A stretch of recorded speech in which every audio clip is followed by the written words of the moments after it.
sampurasun murang kali ibu kelas 8. Alhamdulillah materi biantara bahasa Sunda parantos ku urang disakseni minggon kamari nya pertemuan kahiji. Nah, ayeuna pertemuan kedua meunaan masih tetap materi biantara. Namun materi biantara ieu urang diajar sasarengan ngeunaan biantara. Naon hartosna biantara, anu kaasup biantara, kumaha carana urang biasa biantara, mangga urang sakseni sasarengan.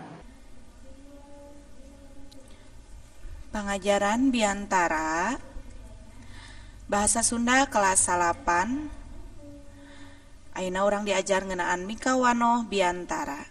Biantara teh nyaeta nyarita di hareupeun balarea pikeun nepikeun hiji perkara atau hiji hal.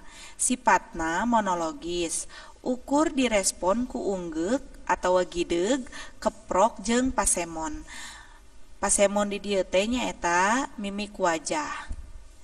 Teras aya sababaraha tujuan biantara di antawisna nyaeta tujuanana informatif atau masihan informasi, persuasif jeung instruktif, edukatif, sareng anu terakhir nyaeta entertain. Nah, ieu salah sahiji gambaran dina biantaranya, aya audiensna, aya anu biantarana.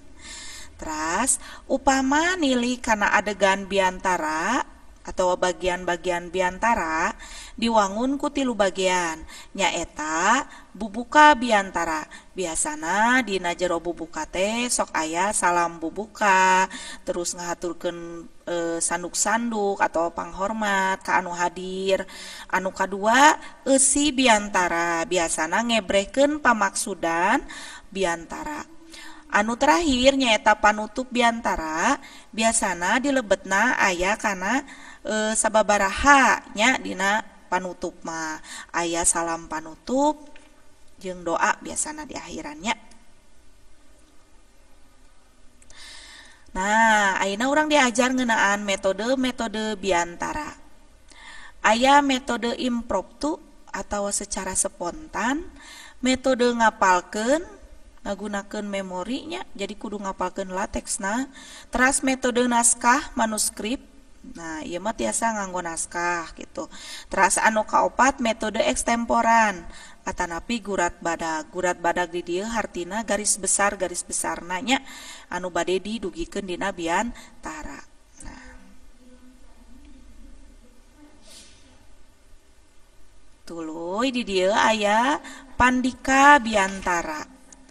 Aya sawatara hal anu kudu diperhatikeun, upama urang biantara di antarana wae kahiji ngeunaan sora. Sorana kudu bedas, sangkan kadenge ku balarea. Balarea di dieu teh hartina seueur nya jalmina. Anu aya di dinya sarta bentes dina ngedalkeun kekecapanana gitu. Nu kadua nyaeta lentong. Lentong kudu merenah sakumaha lentong basa Sunda. Ulah nepikeun ka kajadian biantara basa Sunda ari lentong bahasa Indonesia. Anu katilu wirahma. Wirahma raket patalina jeung anca gancangna sarta tarik halona sora dina nyarita. Nada di dieu sanes hartosna nada lagu nya tangga nada lagu sanes. Nada di dieu raket patalina jeung eusi biantara, biasa nama ebrehan rasa nya perasaan. Upamana wae mun eusina pika sedieun berarti nadana kudu sedih, tong seseurian. Kitu oge mun gumbira jeung sajabana. Paroman bisa diartikeun kana pasemon atau raut wajah. Anu terakhir nyaeta ngeunaan pasang peta. Pasang peta di dieu hartosna biantara teh teu perlu pasang petana tong kaleulewihi. Biasana ngan gerak leungeun nuturkeun wirahma jeung nada biantara anu dikedalkeun atau gestur tubuh nya pasang peta di dieu teh. 3 Teras, Nulis naskah biantara. Engke hidup aya tugas ngeunaan nulis naskah biantara. Kumaha carana urang bisa nulis naskah biantara teh? Naon we nu kudu diperhatoskeun atau nu kudu disiapkeun?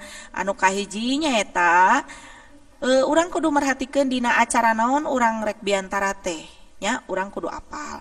Terus anu kadua, naon jejerna atau tema nah gitu, tema acara na naon gitu ta. Jadi bisa nyesuaikeun engke urang biantara teh tema na teh kudu sesuai jeung tema acara. Nah anu katilu, saha bae anu baris ngahadiran kana eta acara, saha wae anu bakal aya dina acara eta teh.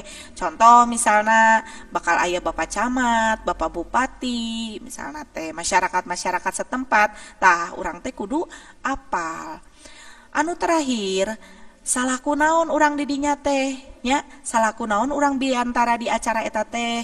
Misalna urang salaku pupuhu panata calagara atau ketua panitia. Nah upama ku urang geus kanyahoan 4 perkara di luhur, kakara bisa nangtukeun jejer biantara anu rek ditulis. Pastina tiasanya sadayana upami nulis naskah biantara sapertos kumaha.